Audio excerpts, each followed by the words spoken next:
Students. तो कैसे हो आप सब। स्वागत है आपका एक बार फिर से टेक्निकल नॉलेज चैनल में। आई होप आप सब अच्छे ही होंगे। और अगर आप इस चैनल पर नए हैं और अभी तक हमारा चैनल सब्सक्राइब नहीं किया है तो चैनल को सब्सक्राइब कीजिए, जिससे इलेक्ट्रिकल इंजीनियरिंग ब्रांच की स्टडी को लेकर जो भी टॉपिक्स एंड जो भी पॉइंट्स आएँ, जो भी लेक्चर या जो भी चैप्टर आएँ, तो आपको उसकी नोटिफिकेशन तुरंत आपके मोबाइल पर प्राप्त हो सके। तो आज का हमारा फर्स्ट लेक्चर है, जिसमें हम जानेंगे बेसिक टॉपिक के बारे में, जो हमारी इलेक्ट्रिकल इंजीनियरिंग ब्रांच है, जिसे हम बोलते हैं basic of electrical engineering BEE। तो इसके बारे में हम जानेंगे, इसमें क्या क्या टॉपिक आएंगे, क्या क्या टॉपिक हम कवर करने वाले हैं। हम इसमें बिल्कुल बेसिक से लेकर एडवांस तक जाएंगे, और इसमें जो भी आपके पॉइंट्स या नोट्स चैप्टर कवर किए जाएंगे वो आपके UPPCL JEE, UPPCL TG2 and other electrical exam जो भी होते हैं उनमें आपके बेनिफिट देंगे। तो हम इसमें बिल्कुल जीरो से लेकर एडवांस तक चलेंगे, क्या टॉपिक रहने वाले हैं, क्या कुछ हैं। तो आज का हमारा जो लेक्चर है वो लेक्चर है फर्स्ट। हमारा लेक्चर फर्स्ट है बेसिक इलेक्ट्रिकल इंजीनियरिंग का। और जो भी पॉइंट्स हैं तो आप वीडियो को सुन के या स्पीड स्लो करके आप नोट करते जाएंगे अपने अकॉर्डिंग, जैसे भी आपको अच्छा लगे। तो आज का हमारा लेक्चर 1 है,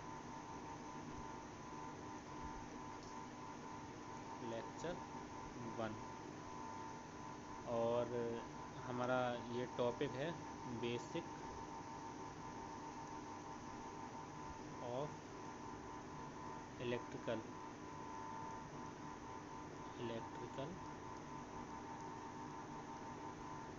इंजीनियरिंग।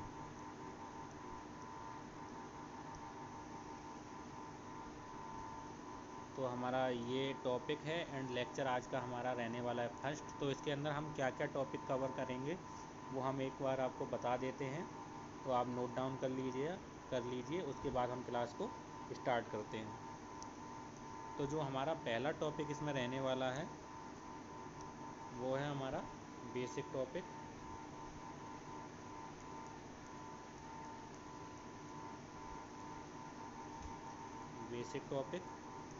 जो हमारा दूसरा रहने वाला है हमारा KCL एंड KVL, यानी Kirchhoff current law, Kirchhoff voltage law.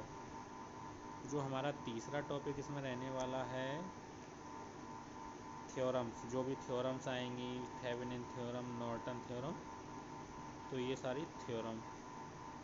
और हमारा चौथा टॉपिक रहने वाला है फंडामेंटल ऑफ AC।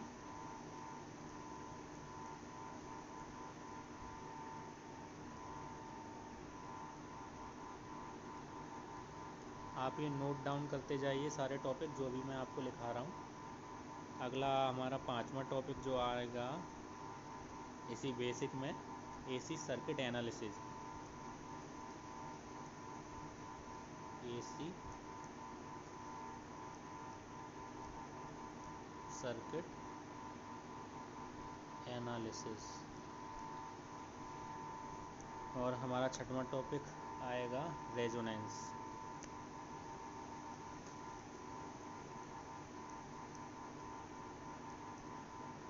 हमारा सातवां टॉपिक रहने वाला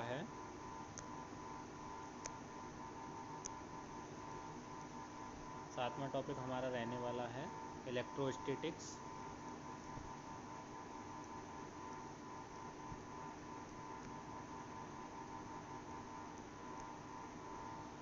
आठवां जो टॉपिक हमारा रहेगा वो रहेगा मैग्नेटिज्म।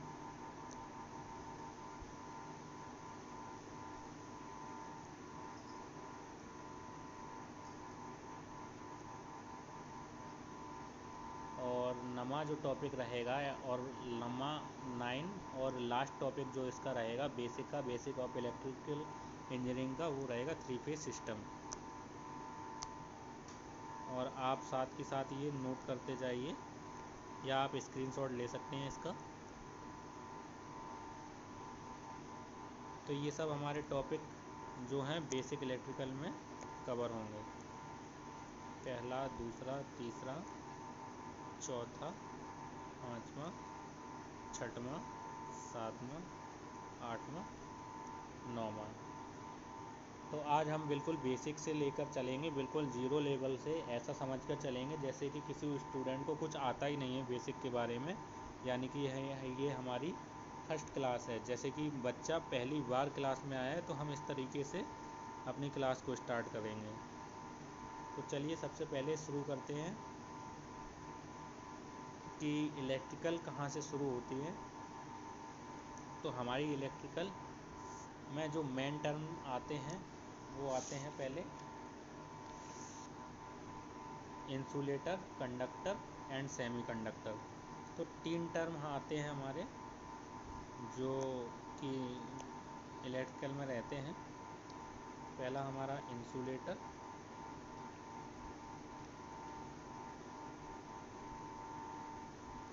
दूसरा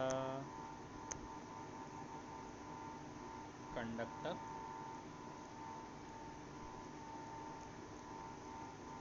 और तीसरा है हमारा सेमीकंडक्टर।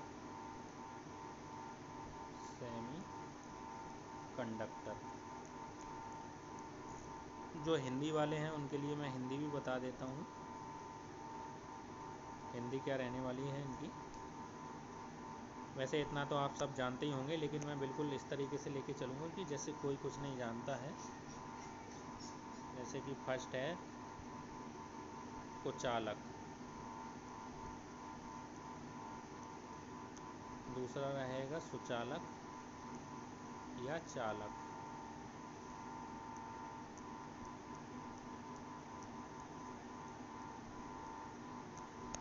जो तीसरा हमारा रहेगा अर्धचालक, तीसरा हमारा अर्धचालक यानी सेमीकंडक्टर। तो चलिए पहला नंबर शुरू करते हैं।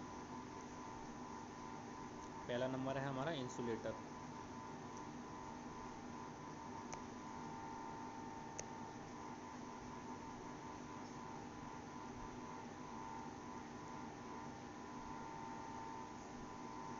आप लिखते जाइए जैसे जैसे मैं लिखाता जा रहा हूँ।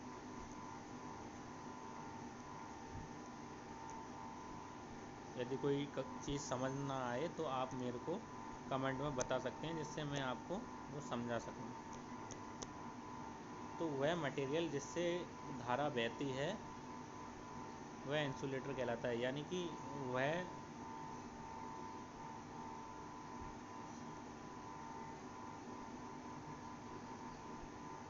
कुचालक यानी कि वह मटेरियल यानी कि वह पदार्थ जिसमें से धारा नहीं बहती है, यानी कि करंट का फ्लो नहीं होता है, वह हमारा इंसुलेटर कहलाता है।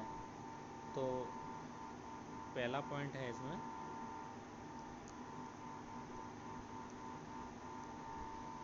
वह पदार्थ जिसमें धारा नहीं बहती है, यानी कि वह मटेरियल जो करंट फ्लो नहीं करवाती है। इसका दूसरा पॉइंट है इसका जो तापमान गुणांक है, टेम्परेचर कोफिशिएंट है, वो नेगेटिव होता है।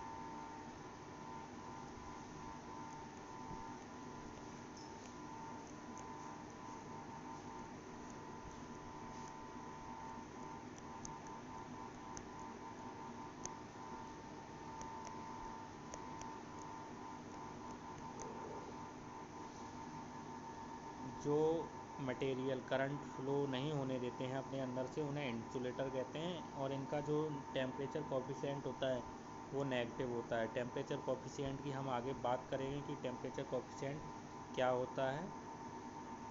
और इसमें फ्री इलेक्ट्रॉन्स की संख्या नहीं होती है, यानी कि आउटर जो सेल होता है वो पूरा फुलफिल किए होता है। अभी हम एटम की बात करेंगे, उसमें आपको ये बताएंगे। अभी आप बेसिक सिर्फ समझ लीजिए कि ये होता क्या है। तो इसके एग्जांपल्स हैं रबर, गिलास, पेपर, प्लास्टिक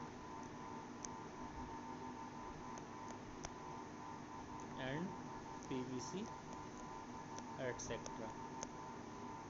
तो आप ये नोट कर सकते हैं या आप स्क्रीनशॉट ले लीजिए, जिससे आपको नोट करने में कोई दिक्कत ना हो।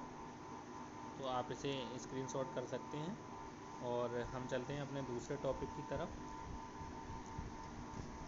दूसरा जो हमने किया था वो है कंडक्टर यानी कि चालक। तो आइए चालक की बात कर लेते हैं कि क्या होता है, चालक की क्या प्रॉपर्टीज़ हैं। तो वह मटेरियल जिसमें से करंट फ्लो आसानी से हो जाता है, यानी कि वह पदार्थ जो करंट बहने के रास्ते में रुकावट नहीं डालता है, यानी कि वह मटेरियल जो करंट फ्लो अपने अंदर से आसानी से पास होने देता है, वह कंडक्टर कहलाता है। इसे चालक या सुचालक भी कहते हैं। इसका जो टेम्परेचर कोफिशिएंट होता है वो पॉजिटिव होता है, यानी कि इसका टेम्परेचर कोफिशिएंट हमेशा पॉजिटिव होता है।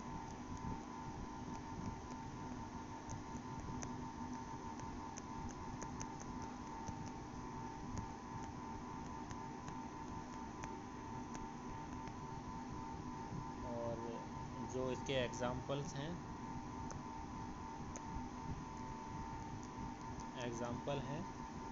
सिल्वर यानी कि चांदी, गोल्ड यानी कि सोना, आयरन लोहा, कॉपर तांबा, एल्यूमिनियम। तो ये सब इसकी एग्जाम्पल्स हैं एटसेट्रा। तो आप स्क्रीनशॉट ले लीजिए। फिर वीडियो में आगे चलते हैं, आगे देखते हैं सेमीकंडक्टर क्या होता है। फिर उसके बाद हम एटम की चर्चा करेंगे कि एटम क्या होता है, किन किन से एटम मिलकर बना होता है।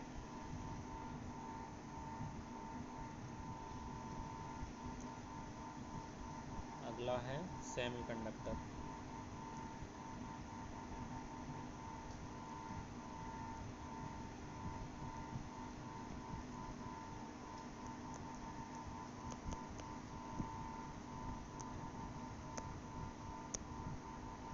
वह पदार्थ जिनकी चालकता इंसुलेटर और कंडक्टर के बीच होती है, यानी कि जो पदार्थ ना तो पूर्ण रूप से चालक होते हैं, ना ही पूर्ण रूप से कुचालक होते हैं, जो ना पूरे इंसुलेटर होते हैं, ना पूर्ण रूप से कंडक्टर होते हैं, तो उन्हें सेमीकंडक्टर कहते हैं।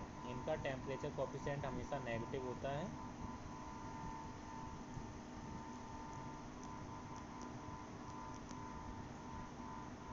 Material which has conductivity between insulator and conductor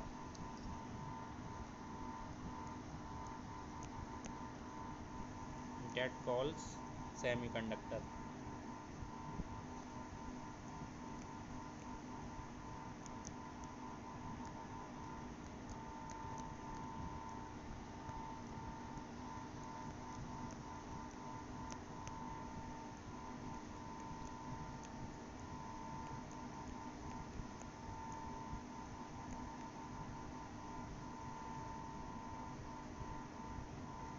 इसका जो टेम्परेचर कोफिशिएंट है नेगेटिव होता है।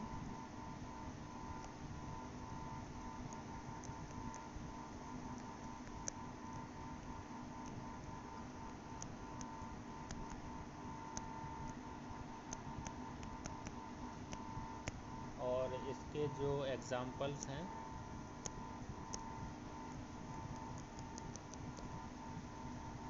आपका सिलिकॉन,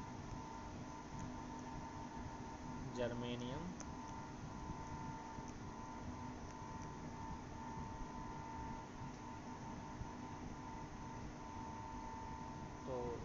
इसके मोस्टली एग्जांपल होते हैं, जो मोस्टली यूज होते हैं वो आपके सिलिकॉन एंड जर्मेनियम ही होते हैं।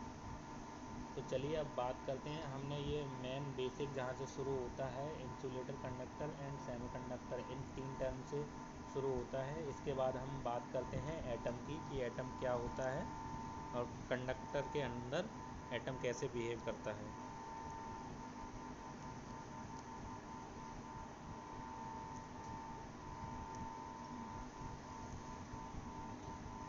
ये आपका एटम है। तो एटम जो है परमाणु की संरचना की सबसे छोटी इकाई होती है। सबसे छोटी इकाई को एटम बोलते हैं, जिससे पदार्थ के बनने की शुरुआत होती है। जैसा कि आप स्क्रीन पर देख रहे होंगे, तो एटम के मोस्टली तीन भाग होते हैं। एटम के मोस्टली 3 भाग होते हैं। पहला प्रोटॉन, दूसरा न्यूट्रॉन एंड तीसरा इलेक्ट्रॉन। ये आपका प्रोटॉन, न्यूट्रॉन एंड इलेक्ट्रॉन। तो मोस्टली 3 चीज़ों से मिलकर आपका एटम बना होता है। और ये जो इसकी तरफ राउंड राउंड जो दिखाई दे रहे हैं, ये इसकी कक्षाएं होती हैं, यानी कि ऑर्बिट, जिसमें इलेक्ट्रॉन्स चक्कर लगाते हैं। इनमें इलेक्ट्रॉन्स चक्कर लगाते हैं। तो हमारा जो न्यूक्लियस है, ये हमारा न्यूक्लियस है।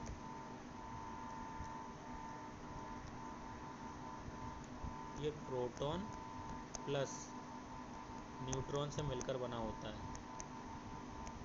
हमारा न्यूक्लियस प्रोटॉन प्लस न्यूट्रॉन से मिलकर बना होता है। और जो हमारे प्रोटॉन की संख्या होती है, वही हमारे इलेक्ट्रॉन की, proton number of proton equal to number of electron. आप लिखते जाइए, आप अपने हिसाब से नोट्स बनाते जाइए।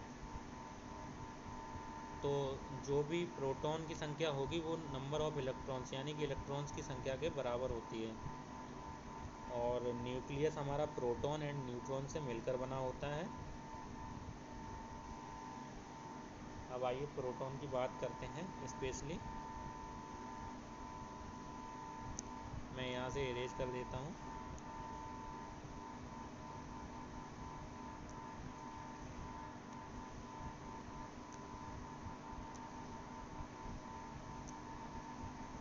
जो प्रोटॉन है हमारा, प्रोटॉन पर जो चार्ज रहता है, प्रोटॉन पर चार्ज रहता है हमारा पॉजिटिव, यानी कि यह धनात्मक आवेश रहता है इस पर। और जो चार्ज की मात्रा रहती है वो रहती है 1.6 इंटू 10⁻19 कूलम। तो ये हमारा चार्ज रहता है। और जो इसका मास रहता है, यानी कि द्रव्यमान हमारा होता है 1.67 इंटू 10⁻⁻27 kg। तो ये हमारा द्रव्यमान रहता है, यानी कि प्रोटॉन पर धनात्मक चार्ज रहता है। प्रोटॉन हमेशा धनात्मक होता है। और इसमें इसका जो चार्ज की मात्रा होती है वह 1.6 इंटू 10⁻19 कूलम होती है। और जो इसका द्रव्यमान होता है वह 1.67 इंटू 10⁻⁻27 kg होती है। और जो हमारा, मैं इरेज कर देता हूँ, आप स्क्रीनशॉट ले लीजिएगा। वीडियो को पॉज करके आप स्क्रीनशॉट ले सकते हैं। तो हमारा जो न्यूट्रॉन रहता है,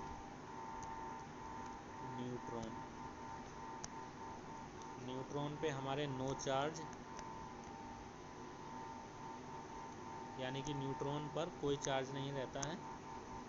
और जो इसका मास रहता है, यानी कि जो द्रव्यमान रहता है, वह 1.68 इंटू 10⁻⁻27 kg। ये हमारा न्यूट्रॉन का चार्ज रहता है इसमें। और आइए अगली बात कर लेते हैं हम। न्यूट्रॉन हमारे नाभिक में रहता है, यानी कि न्यूट्रॉन। और जो नाभिक है वो न्यूट्रॉन एंड प्रोटॉन से मिलकर बना होता है। नाभिक के चारों ओर इलेक्ट्रॉन चक्कर लगाते हैं। नाभिक के चारों ओर इलेक्ट्रॉन चक्कर लगाते हैं अपने अपने ऑर्बिट में। अब इलेक्ट्रॉन की बात कर लेते हैं।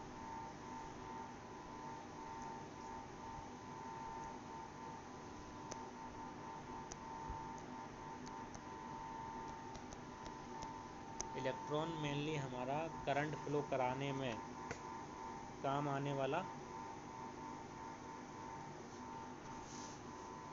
चार्ज रहता है। इस पे जो चार्ज होता है वो नेगेटिव चार्ज रहता है। इलेक्ट्रॉन हमारा नेगेटिव यानी कि ऋण आवेशित होता है। और जो मास रहता है इस पे यानी कि इसका द्रव्यमान है 9.11 इंटू 10⁻⁻31 kg। और जो इसका रेडियस जो रहता है इलेक्ट्रॉन का रेडियस रहता है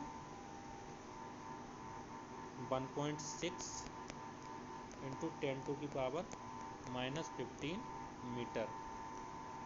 और हम इसका रेडियस रहता है 1.6 इंटू 10⁻⁻15 मीटर। और इसका जो चार्ज रहता है वो 1.6 इंटू 10⁻⁻19 कूलम का इस पर चार्ज रहता है। तो आइए हम इसके एटम के सेल ये जो ऑर्बिट रहते हैं उसके बारे में बात करते हैं। तब तक आप इनका स्क्रीनशॉट ले लीजिए, उसके बाद मैं वीडियो में आगे बढ़ता हूँ। ये जो इसकी ऑर्बिट रहती हैं उनको अलग अलग नाम से हम रिप्रेजेंट करते हैं, जैसे first K, second L, third M and last N. ऐसे ऐसे ऐसे नेक्स्ट चलती रहती हैं। ये हमारा है न्यूक्लियस यानी कि नाभिक, न्यूक्लियस। तो जो पहली हमारी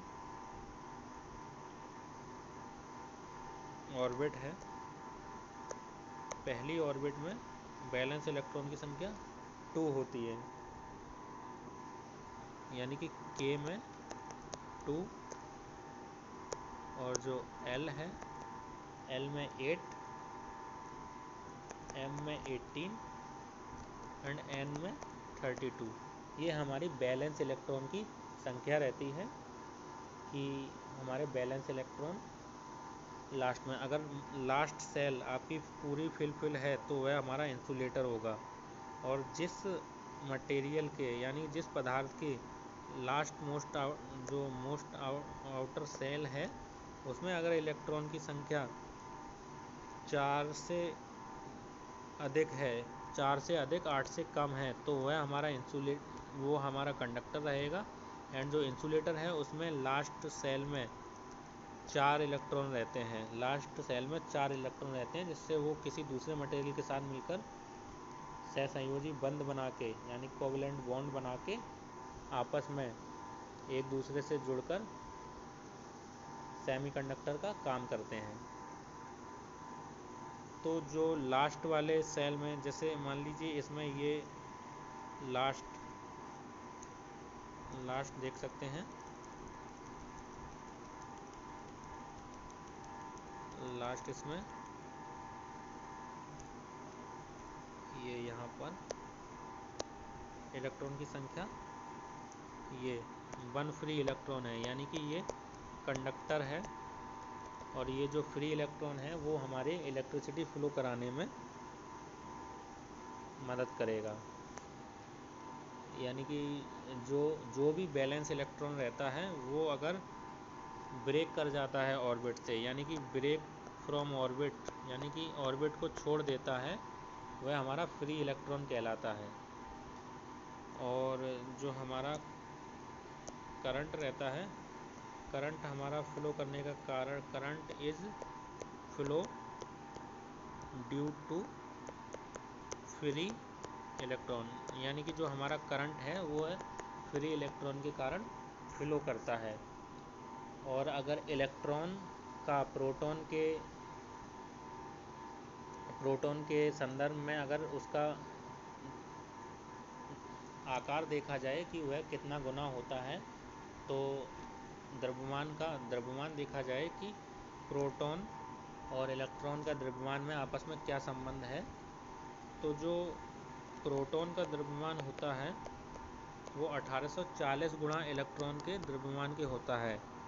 यानी कि इलेक्ट्रॉन के द्रव्यमान में यदि 1840 से गुणा कर दिया जाए तो वो जो रिजल्ट आएगा वो प्रोटॉन का द्रव्यमान आएगा। यानी कि प्रोटॉन इलेक्ट्रॉन से 1840 गुना भारी होता है। प्रोटॉन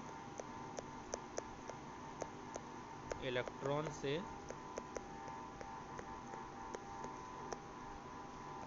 1840 गुना भारी होता है। तो चलिए, आई होप आपको यहाँ तक समझ में आ गया होगा। इसके बाद कल नेक्स्ट लेक्चर 2 में कंटिन्यू करते हैं। कल हम स्टार्ट करेंगे करंट से। आई होप आपको यहाँ तक समझ में आया होगा कि जो हमारा करंट फ्लो होता है वह फ्री इलेक्ट्रॉन के कारण फ्लो होता है। अगर आपको कोई डाउट रहता है तो आप कमेंट सेक्शन में अपना क्वेश्चन छोड़ सकते हैं, जिससे मैं उसका जवाब आपको प्रोवाइड करा सकूं। तो आप लोगों को ये जो लेक्चर 1 था कैसा लगा कमेंट करके ज़रूर बताएं। यदि अच्छा लगा हो तो आप ऐसे ही सपोर्ट करिए, जिससे ये वीडियो आप अपने दोस्तों को भी शेयर कीजिए जो इलेक्ट्रिकल कॉम्पिटिटिव एग्ज़ाम्स की तैयारी कर रहे हैं, तो उन तक पहुँचे और वो भी अपनी स्टडी में ऐसे वीडियो से बेनिफिट पा सकें। तो आज के लिए बस इतना ही। मिलते हैं स्टूडेंट्स एक नई वीडियो के साथ। तब तक के लिए धन्यवाद। अपना ख्याल रखिए। Thank you very much.